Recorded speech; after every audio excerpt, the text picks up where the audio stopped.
Good morning, beloved. This is Pastor Adams, Big Calvary Baptist Church, with a moment of meditation. So, we've been talking about overcoming procrastination so that we can live productive and intentional lives.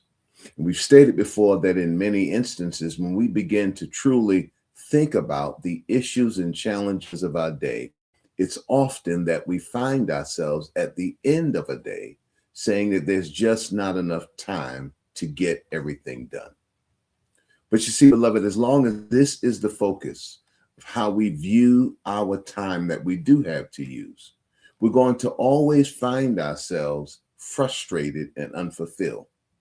Because as long as we only look at the effects of what we're doing, in other words, the outcome of our day, and we fail to focus on how we are spending our time, then we will always end up frustrated and feeling like we just did not have enough time to get everything done. You see, none of us can manage time.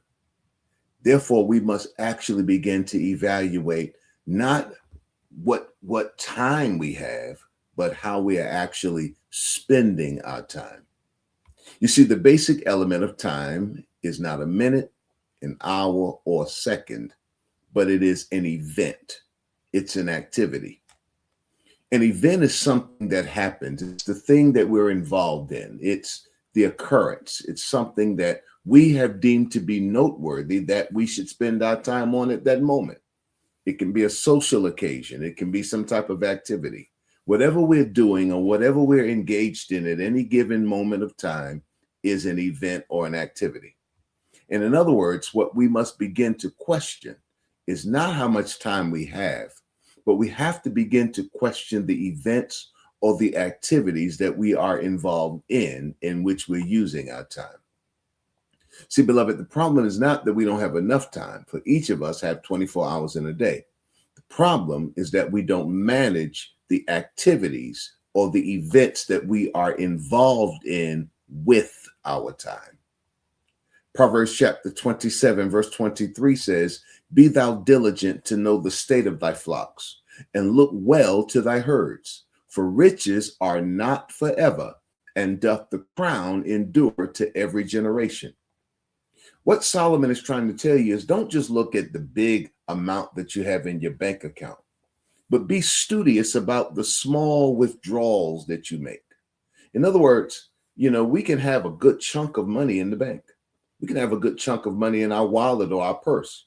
But if we're not careful, if we're not mindful of how we're spending that money, if we're just out spending here, there, and everywhere, then eventually what we thought was large and what we thought would last us for a long time, in a short amount of time, dissipates and evaporates, and we find ourselves with nothing. Hebrews chapter 6, verse 11 says, "We desire that every one of you do show the same diligence to the full assurance of hope unto the end, that you be not slothful, but followers of them who through faith and patience inherit the promises." In other words, don't be lackadaisical. Don't be slack with your time. Be diligent with how you use your time. Romans chapter 12, verse 11 tells us to not be slothful in business, but fervent in spirit, serving the Lord. See, our problem is that we allow the events or the activities of our lives to manage us. And we spend more time doing things that are less important, busy things, easy things. And we therefore don't give the time to the things that matter the most or are the most important to us in life. And this causes frustration, which eventually leads to more stress, causing us to say that statement, "We just don't have enough time." Now, as I said earlier, none of us can manage time, but we can manage the events or the activities of how we use our time. And the key to managing that time is to gain greater control over the activities that we are involved in with our time. To control means to exercise restraint or give direct influence over something, to have power over it, or to rule or regulate something. And what we're talking about is regulating how we spend our time, regulating what we are doing. Because for all of us, there are things we don't have control over. We don't have control over the weather. We don't have control over what other people think. We don't have control over other people's actions. But we do have control over what we do and what we allow to occur in our lives. A continuum, many say, is to remain in a state or place, to abide for any time indefinitely, doing the same thing. It's something that will continue to go on unless you decide to change it. TikTok, Instagram, Facebook, television, playing video games, watching news or the sports events. All of these things, beloved, consume our time. And it's easy for us to get stuck in a continuum, in a rut, watching, being involved in these things, not realizing the amount of time we're actually wasting. And unless we choose to use our responsibility, unless we take responsibility, what is responsibility? It is the ability to respond based upon your own decision. Until you become responsible for how you are using your abilities, nothing will change in your situation and in your use of time. Now, in life, there's always going to be something that's going to just come up. Emergencies, situations, things are going to pop up. When those things happen, we have to learn to roll with it or let it go. Accept it, adapt to it, handle it, and move on. Don't spend your time wasting time worrying about what you cannot change. But for the things that you can change, the things that you do have control over, you must use your responsibility, the ability to respond based on your own personal decision. Because if you fail to control the activities and the events of your life, beloved, then those activities and events will control you. Now, all of us have habits in our lives. A habit is an acquired mode of behavior. It's the way we do things that has become nearly or completely involuntary.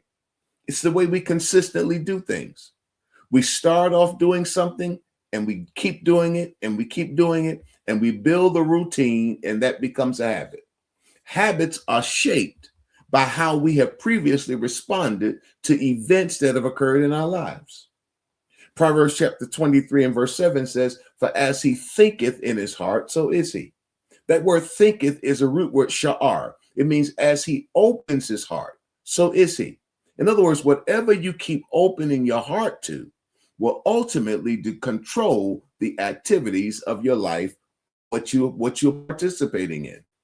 Proverbs chapter 4, verse 23 says this, "Keep thy heart with all diligence, for out of it are the issues of life."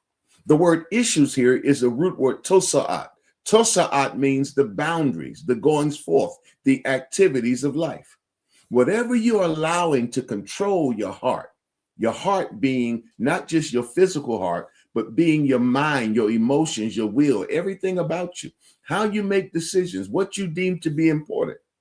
Whatever you allow to control that will control your time. And those things, which we call habits, are formed by repetition. The things that we do consistently develops habits in our lives. And it is ultimately when we're procrastinators, become a habit not to manage the activities or the events of our lives.